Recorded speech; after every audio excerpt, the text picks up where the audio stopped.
The scope of the government's plan rose to meet the weight of this historic moment. Buckingham Palace had never felt so heavy. Inside the silent, solemn green drawing room, King Charles stood alone, shaking, yet steady at heart. "I can no longer serve as your king," he declared, his voice unwavering as it broke centuries of tradition. This was not about politics or scandal, it was something far deeper, something profoundly human.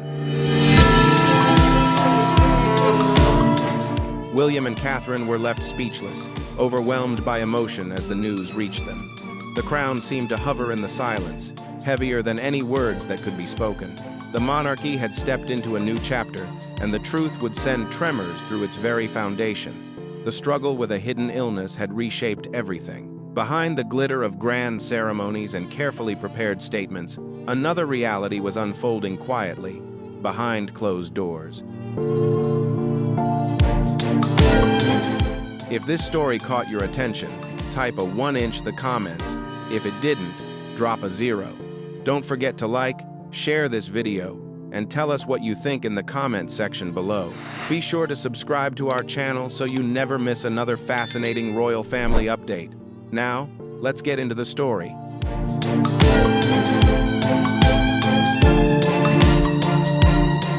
That evening, William and Catherine sat down with Charles. No titles, no press, just family. William spoke first, his voice steady but filled with respect. "We need you alive more than we need you on the throne."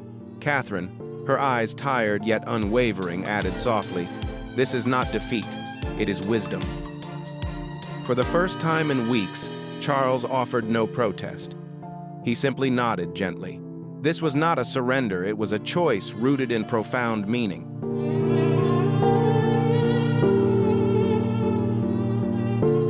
It was a decision shaped by quiet fear, deep love for family, and the profound realization that legacy is not built on power alone, but sometimes on the courage to let go. A bittersweet blend of sorrow and hope swept across the nation. On the morning of King Charles's abdication, the mood across England shifted from stunned silence to deep collective grief. The sun rose beneath a clear blue sky, yet the heart of London felt darker than it had ever felt before.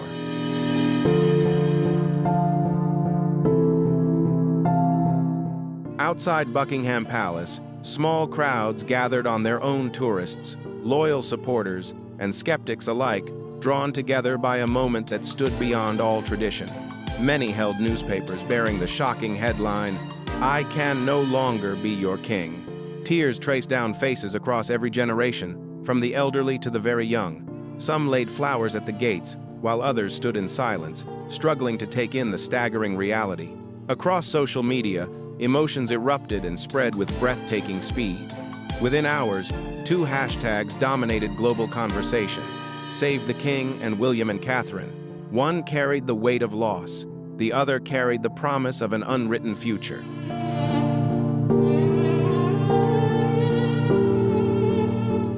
Memes, tribute videos, and side-by-side comparisons flooded social media feeds. Images of the once vibrant young Charles, now visibly frail, stood in stark contrast to William's steady figure beside Catherine at Diana's funeral, a boy once in mourning, now a man ready to shoulder the weight of the crown. Public reaction was complex and deeply layered, and beneath it all lay a raw, genuine sorrow for a king who had waited his entire life to rule, only to wear the crown for a fleeting moment.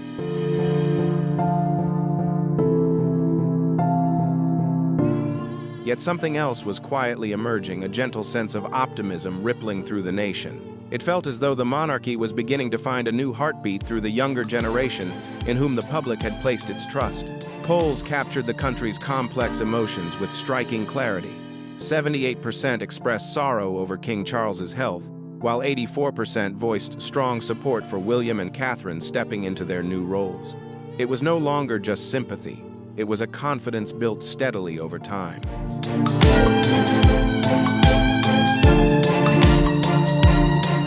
That confidence grew from watching William and Catherine navigate countless crises with resilience and a profound sense of duty. Messages of congratulations and support poured in from across the world. Notably, the President of the United States made a personal call to express his support, Leaders of the Commonwealth nations in Canada, Australia, and New Zealand also released statements thanking King Charles for his dedicated service and warmly welcoming the new royal couple into their future roles.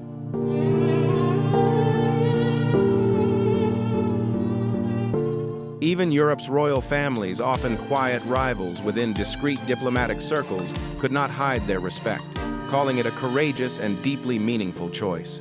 Yet nowhere did the moment resonate more powerfully than within the Commonwealth, where the monarchy is sometimes seen as distant. Charles's abdication touched the hearts of millions, becoming a symbol of stability and peaceful transition. The world witnessed the closing of one chapter and the opening of another, united by the sorrow of farewell, yet bound together by hope. The crown was not shattered. It was laid down with serenity and dignity.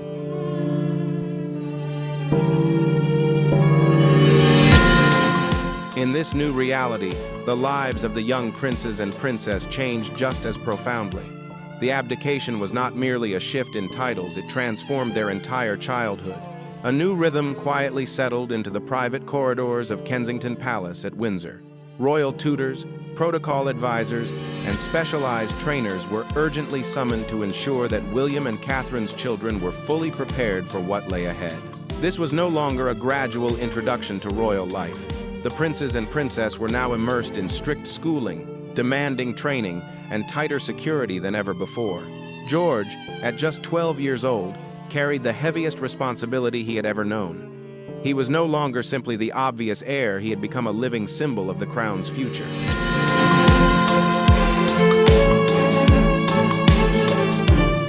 George's days were no longer filled with simple math lessons or basic science projects alone. Instead, he now attended briefings on the Constitution and politics, and practiced delivering mock speeches. The questions he asked often left even his advisors momentarily unsettled, revealing a level of curiosity and awareness far beyond his years. Through this demanding preparation, the shape of a future king was slowly emerging, one being readied to face the immense responsibilities and challenges that lay ahead.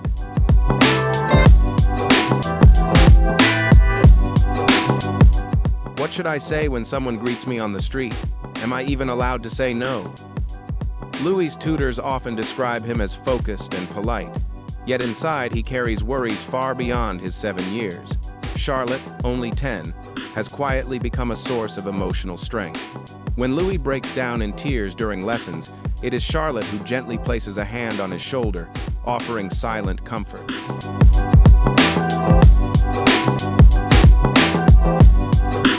Whenever George drifted into a daydream, Charlotte always seemed to know exactly how to pull him back to the present. Though she held no official title, within the family she had quietly become a guardian, constantly watchful, deeply attuned to everyone's emotions. For Louis, however, adjusting to his new role was the hardest of all. He could not understand why people whispered about him, or why carefree afternoons of play had turned into strict lessons in etiquette. Once, during a training session, he broke down in tears and asked his mother, "Can I still just be a kid?" Catherine gently knelt before him, wrapped him in her arms, and whispered, "You will always be my child."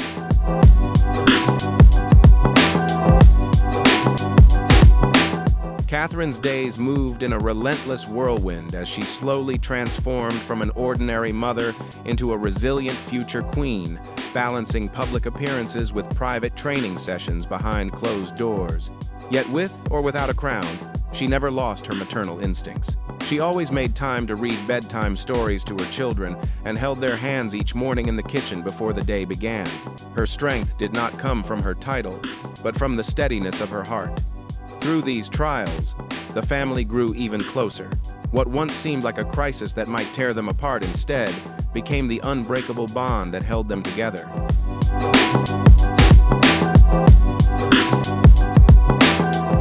Dinner time became a moment for the family to slow down and share gentle conversation. Their walks through the garden turned into chances to restore their spirits. They laughed more, held one another a little longer, and followed a sacred rule: no royal matters at the dinner table. To the outside world, they appeared to be a family steadily carrying out their duties. But deep within, what truly defined them was not ceremony or tradition, it was love. And from that love, the next generation of leaders was quietly growing.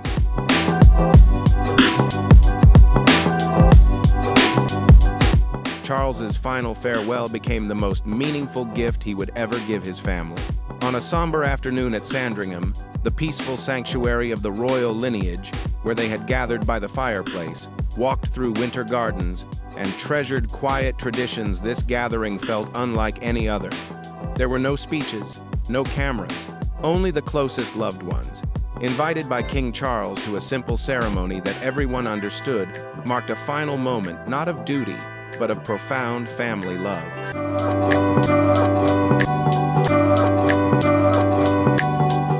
Charles sat by the window, dressed in a soft sweater and neatly pressed trousers rather than formal royal attire.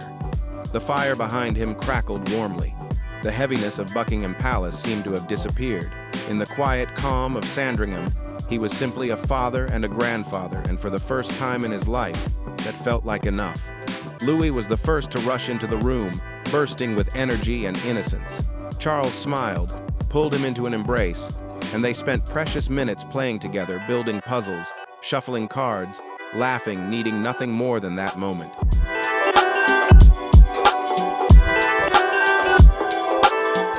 George arrived moments later, a little hesitant yet still alert. Charles gestured for him to come closer, rested a steady hand on his shoulder, and said softly, "You don't have to be perfect, just be a blessing, just be kind." The words were not grand or dramatic, they were simply a legacy being passed down. George nodded, his face mirroring the image of his father in youth.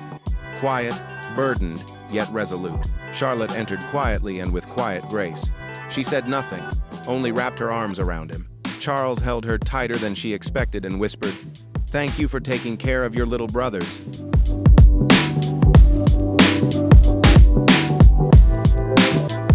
In the study, Charles motioned for William to come closer. On the desk lay two items, his mother's engagement ring and the antique goose quill pen once used by King George VI. He placed them into William's hands not merely as family heirlooms, but as powerful symbols. The heartbeat of the monarchy now rested with a new generation. Catherine stepped forward, her eyes tired yet unwavering.